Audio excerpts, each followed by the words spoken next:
अष्टावक्र गीता उपदेश संख्या 40। अष्टावक्र जी कहते हैं कि हे जनक, यह जगत संकल्प मात्र है। परमार्थ दृष्टि से तो आत्मा से अतिरिक्त कोई वस्तु भी भाव रूप अर्थात सत्य रूप नहीं है। आत्मा ही सत्य रूप है और संपूर्ण प्रपंच अभाव रूप है अर्थात असत्य रूप है। आत्मा किसी की दूर नहीं है और आत्मा परिच्छिन्न भी नहीं है, क्योंकि सर्वत्र व्यापक है। इसी वास्ते आत्मा नित्य ही प्राप्त है। मन के संकल्प के वश में अज्ञानी पुरुष आत्मा को अप्राप्त की तरह मानते हैं। अष्टावक्र जी कहते हैं कि हे जनक, अज्ञान रूपी मोह का आवरण सबके अंतःकरण में हो रहा है। उस आवरण से आत्मा का साक्षात्कार किसी को नहीं होता है। उस आवरण से दूर करने के लिए गुरु शास्त्र की आवश्यकता है।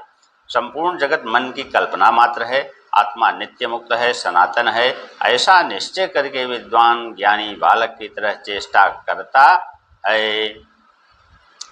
त्वम पद का अर्थ जो जीवात्मा है और तद पद का अर्थ जो ब्रह्म है, दोनों के अभेद को निश्चय करके भाव और अभाव अर्थात भाव जो घटादि पदार्थ है और उनका जो अभाव है, दोनों अधिष्ठान चेतन में कल्पित हैं। इस प्रकार समस्त जगत को तुच्छ जानकर जिस विद्वान की विद्या नष्ट हो गई है, वह जिसको जानने की और कथन करने की इच्छा करता है, उसे न कथन ही करता है न किसी कार्य को ही करता है, क्योंकि अब उसमें कर्तृत्वाभिमान नहीं है। जिस विद्वान ने ऐसा निश्चय किया है कि सर्वरूप आत्मा ही है, वह बाह्य शरीर आदिकों के व्यापार से रहित हो जाता है और वही जीवनमुक्त भी कहा जाता है।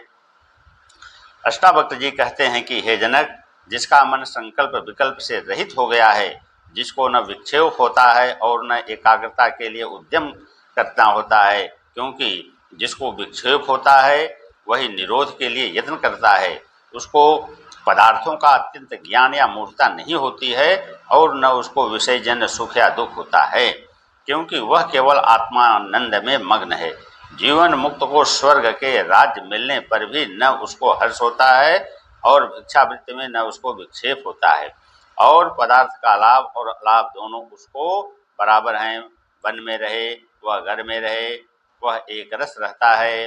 अष्टावक्र जी कहते हैं कि स्थिर चित्त वाले योगी को धर्म काम और अर्थ के साथ कुछ प्रयोजन नहीं रहता है, और इस काम को मैंने कर लिया है या इसको मैं करूँगा, इस प्रकार के द्वंद्वों से जो रहित है वही जीवन मुक्त योगी है। जीवन मुक्त पुरुष की कोई क्रिया अपने संकल्प से नहीं होती है और न कुछ उसको करने योग्य कर्म बाकी रहता है, क्योंकि उसको किसी पदार्थ में राग नहीं है और राग के बिना कोई कृत्य कर्म नहीं है। और राग द्वेष का हेतु जो अविद्या है वह उसकी नष्ट हो गई है। उसके शरीर की यात्रा प्रारब्धवश चलती रहती है। जीवन मुक्त के सब संकल्प नष्ट हो जाते हैं। इसी से उसको मोह भी किसी पदार्थ में नहीं रहता है। इसी से उसको दृष्टि में जगत भी प्रतीत होता है और न वह ध्यान की तथा मुक्त की इच्छा करता है, क्योंकि उसके मन की इच्छा कोई भी बाकी नहीं रहती है। जिसने इस विश्व को अर्थात जगत को देखा है, वह यह नहीं कह सकता कि जगत नहीं है, क्योंकि उसको जगत होने और न होने की वासनाएं बनी हैं। और जो निर्वासनिक पुरुष है वह जगत को देखता हुआ भी नहीं देखता है, क्योंकि वह सुषुप्त युक्त पुरुष की तरह मन के संकल्प और विकल्प से रहित होता है। अष्टावक्र जी कहते हैं कि जिस पुरुष ने सबसे अलग ब्रह्म को देखा है, उसी को ऐसा अनुभव है कि अहम ब्रह्म, मैं ब्रह्म हूँ।